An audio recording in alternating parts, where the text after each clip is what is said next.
Yo, yo, yo! It's your boy, Mr. G, and here's our video for unit rates. Let's get after it. So, with unit rates, we are going to talk about multiple things. We're going to talk about complex fractions, and we're going to talk about rates and unit rates and what the difference between a rate and a unit rate is. So, a rate, I'm sure you all have heard the term of a rate, but it's when we're comparing two quantities with different values. So what I mean by that is like miles per hour would be an example. I'm comparing how many miles we are going every hour. So we use miles per hour with speeds for driving cars most often, right? That would be considered a rate. A gas prices. So that's comparing two quantities. So gas prices, like right now, they're about $2.90 per gallon.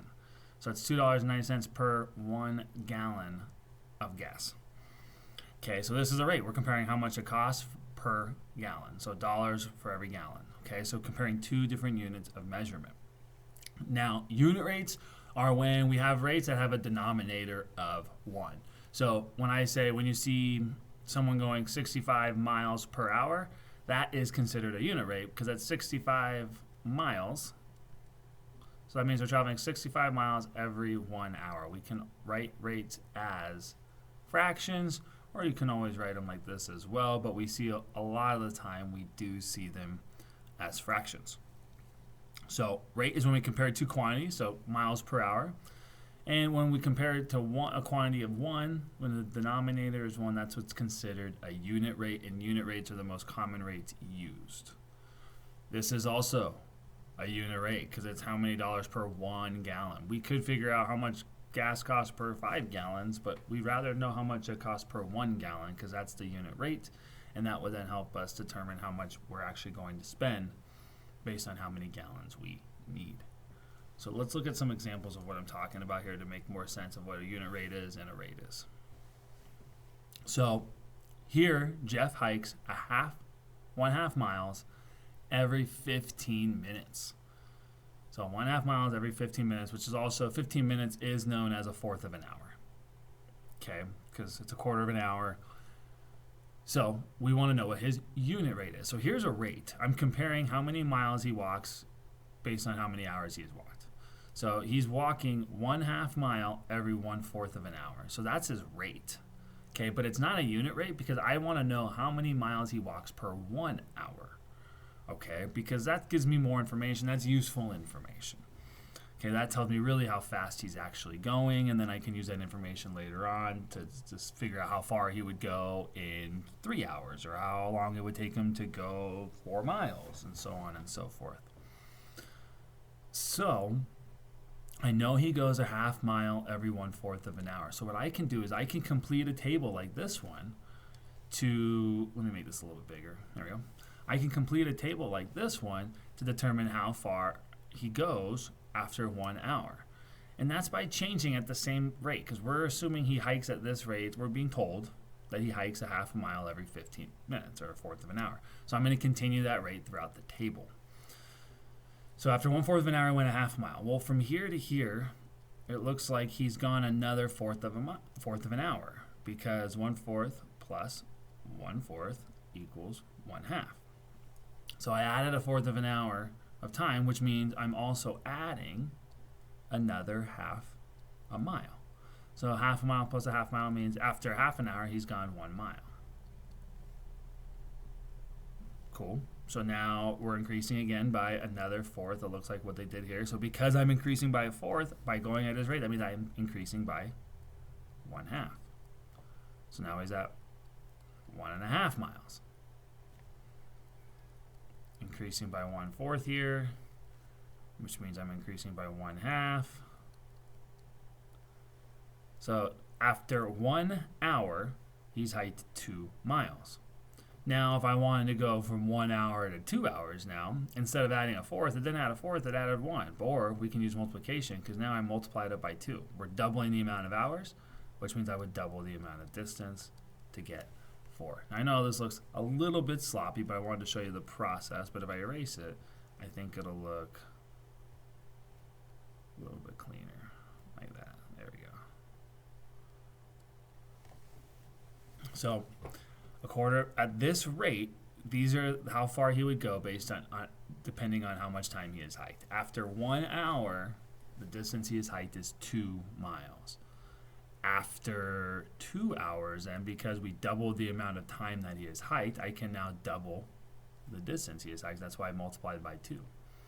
So this is a table to show the different distances he's gone based on the different amount of times. Now, we were trying to find his unit rate. The unit rate is when the denominator is 1. So again, that's how many miles they went per 1 hour. Well, that is this piece of the table right here. Because again, knowing that he goes a half mile every quarter of an hour is kind of nice, but those aren't very friendly numbers to use. So what we did is we used that to figure out, okay, well, instead of going 1/2 mile every 1/4 of an hour, his unit rate is really, he's hiking 2 miles every 1 hour. There is his unit rate. Because now I can use this information to figure out, well, how far would he go in 4 hours? Well, okay, I know he goes 2 miles every 1 hour, so I would times it by 4 to know that he goes 8 miles in 4 hours, and so on and so forth. Now, sorry about that. Now, let's look at another problem where we're not going to use a table. So we can always, we have another interruption, apologies. Happy Monday, that's what it said. Okay, so we have another problem that's a word problem, and this one there's no table. Now you can always make a table like this to find unit rates, but I'm going to show you another way to do it so you don't ever have to actually make a table. So here we have Angela repainting and remodeling her kitchen. She estimates that she paints 55 square feet every half hour. How many square feet does Angela paint per hour? So what I want to know is how many square feet she paints per, this division line really means per 1 hour. This is what I'm trying to get to. I'm trying to figure out how many square feet she paints in 1 hour.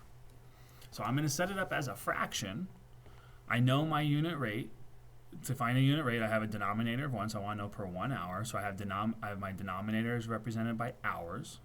My numerator is represented by square feet because I'm trying to find per hour. So because I'm trying to find per hour, that's why I'm able to determine what goes in my denominator.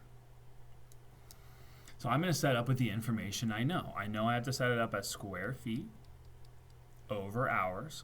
And the information we're given is she goes 55 square feet every half an hour. Now some of you are saying, Mr. G, this one's really easy. I know that if it's at 55 square feet in a half hour, then per hour it's 110. I just multiply by 2. That's true. Okay, that's great. But I want to show you what you would do if the number wasn't so simple like a half an hour. So to get from here to here, all we do is we actually do the division. You see how we set it up as a fraction here? Well, this is a fraction, and to set up, and what every fraction we know is division. So what I would really do to solve and get a denominator of 1 is I would do 55 divided by 1/2. When I do keep, change, flip, it really is 55 times 2 over 1, which is going to give me 110 square feet per 1 hour. So we set it up like a fraction because fractions are division problems, and then we actually just do our division, and that's going to give me, even though my answer is not as a fraction, we always know we can write it as a 1, and we keep our numerator the same unit of measurement and our denominator the same unit of measurement. So 110 square feet per 1 hour. Let's look at another one. Let me see how many more I got here. Okay, let's look at another one here. So this one we're comparing two different things. That's why unit rates are so useful, because it makes it really easy to compare two different ones. Okay, so 2 pools are leaking. So I have 2 different pools. We have, I'm going to call this pool A, and then we're going to have pool B. So I already separate the 2 pools out right here. So after 15 minutes, pool A has leaked 2.3 gallons. So there's my information for pool A. After 20 minutes, pool B has leaked 3/4 of a gallon. Which pool is leaking faster? So what I could do is there's two ways I could look at it. Because I'm just trying to figure out who's leaking faster. So I need to compare it with unit rates. So what I could do is I could set it up as gallons over minutes if I wanted to. I could set it up as gallons over hours. That would work as well. But what I want to do is I want to compare it by having a unit rate so that I know how many gallons are leaking per 1 minute or how many gallons are leaking per 1 hour. The reason why is if I set them both up the same way with a unit rate of per 1 minute or per 1 hour, I will then easily be able to determine which one's leaking faster, because whichever one has leaked the most water in 1 minute is leaking faster, or whichever one has leaked the most water per 1 hour is leaking faster. So this particular, let's go with pool A first. Pool A has leaked 2/3 of a gallon in 15 minutes.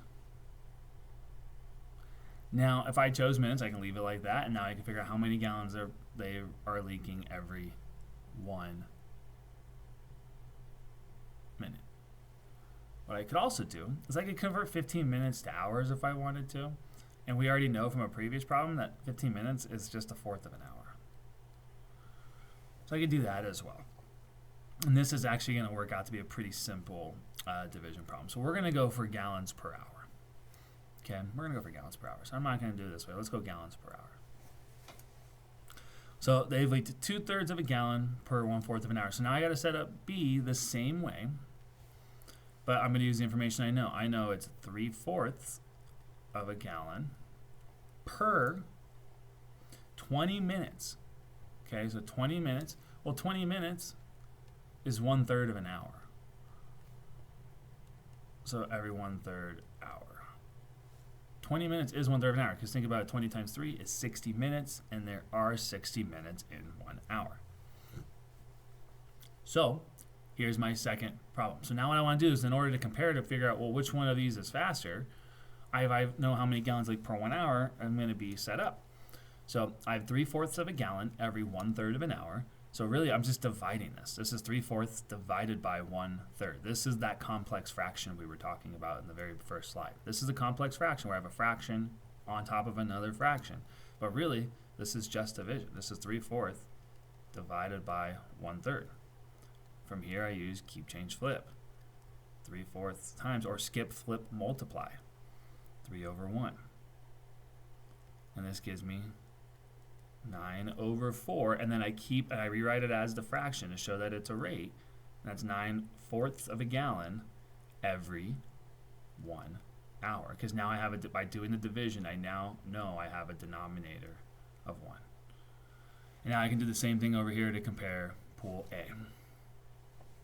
So for pool A, 2/3 divided by, I should have done a different color. It's okay. 2/3 divided by 1/4. Keep, skip, flip, multiply, or keep, change, flip. So it's really 2/3 times 4/1.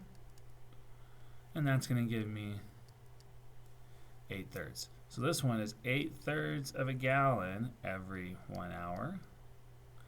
And here I have 9/4 of a gallon every 1 hour. So now I need to really compare, well, which one's more, 8/3 or 9/4? And this is where it's really nice to have a common denominator, because then you can just see which one has the greater numerator, because now I'm comparing 8/3 with 9/4. So let's do that up here. If I'm comparing 8/3 with 9/4, 8/3, a common denominator between 3 and 4 would be 12. So I can multiply by 4, both the numerator and the denominator. That gives me 32/12. 9/4, I multiply by 3, 27/12. So this pool right here is leaking 27/12 gallons every 1 hour. This pool over here is leaking 32/12 gallons per 1 hour. So pool A is leaking faster. So pool A is leaking faster because the numerator is higher than this numerator, which means it's leaking more water per 1 hour. But the big thing is making sure we just set it up as a fraction, and that we divide to get a denominator of 1, and that would give us the unit rates, and then it makes it really easy to compare. Okay, I got a math joke for you. What kind of snake does your math teacher own? So what kind of snake does your math teacher own? A python. A python. Boom. Good old pie jokes. All right. Things to remember. I would jot down a couple notes here. Denominator of 1. That's a big one. Okay. Complex fractions are this equals division. Okay. That's another big one.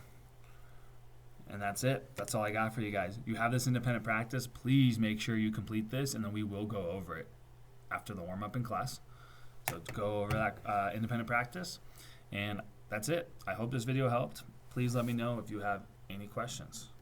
Grid Diaz out.